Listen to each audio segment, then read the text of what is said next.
Just 4 years ago, the Winter Olympics were held in South Korea, and this year they returned to Asia as the 24th Winter Games start today in China's capital, Beijing, which becomes the first city to host both a Winter and Summer Olympics. The Summer Games were there in 2008. A city of 22 million people, Beijing is about halfway around the world in eastern China, 13 time zones ahead of us, at about the same latitude as the Maryland-Pennsylvania border.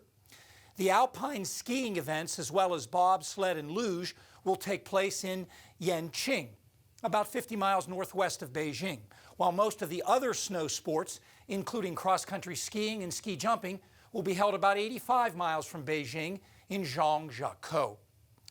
Beijing's average high and low temperature in February are 42 and 24, nearly the same as Pennsylvania cities such as Harrisburg and Lancaster this month. But precipitation is very different.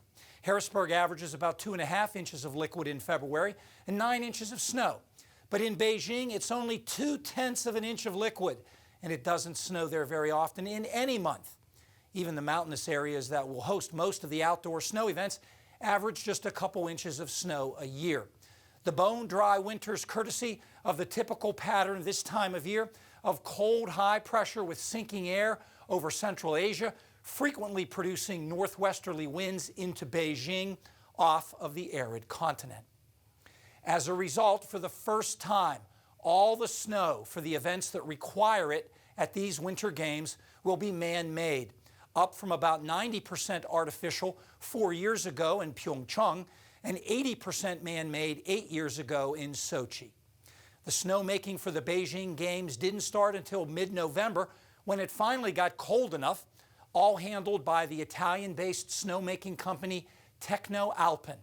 Their arsenal of approximately 270 snow guns is expected to turn about 49 million gallons of water into snow for these Olympics. For perspective, to cover an area the size of a football field with 6 inches of snow takes about 100,000 gallons of water.